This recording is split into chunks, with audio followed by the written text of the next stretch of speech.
लेकिन कुछ खास व्यक्ति होते हैं जो खास कामों के लिए उत्पन्न होते हैं। पहले के जो प्रधानमंत्री रहे होंगे शायद ईश्वर को मंजूर नहीं होगा ये यह सुनने मिले। आज नरेंद्र मोदी जी को ईश्वर की कृपा से आप सबने प्रधानमंत्री बनाया है, तो जो काम हो रहे हैं वो काम एक इंसान के बस के नहीं है, वो काम ईश्वर की इच्छा से, ईश्वर के वरदान से ही होता है। और इसलिए यह यात्रा निरंतर आगे बढ़े, यह समय की मांग है, संस्कृति की मांग है, हमारे देश की मांग है। और इस यात्रा को मजबूत करने में हम लोग जो योगदान कर सकते हैं वो योगदान हम लोगों को निरंतर करते रहना चाहिए। हम सब भारतीय संस्कृति के पूजक हैं। भारत भारतीय संस्कृति का पोषक है। भारतीय संस्कृति का झंडा ऊंचा रहेगा तो पूरी दुनिया में भारत का झंडा ऊंचा रहेगा। आज भी आप सब लोग अनुभव करते होंगे कि एक जमाना था जब हम अपनी गरीबी के कारण, अपनी जनसंख्या के कारण, अपने पिछड़ेपन के कारण, अपनी अशिक्षा के कारण, अपने पास तकनीकी के अभाव के कारण हम दुनिया में नजरें झुकाकर बात करते थे। लेकिन आज देश की परिस्थिति बदल गई है।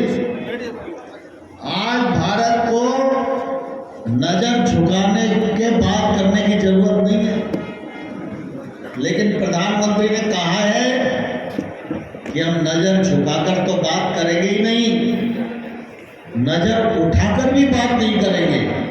हम नजर में नजर डालकर बराबरी के साथ बात करेंगे। भारत कमजोर नहीं है, भारत पिछड़ा नहीं है, भारत में वो सब कुछ है जो दुनिया के तमाम सारे समुद्र राष्ट्रों के पास नहीं है। तो हम शर्मिंदा क्यों हों, हम आंखें क्यों दिखाएं?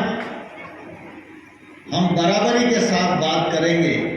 और आपने देखा 9.5 साल के कार्यकाल में आज भारत की आंखें पूरी दुनिया में उठी हुई दिखाई देती होंगी, इस पर हम सब गर्व कर सकते हैं।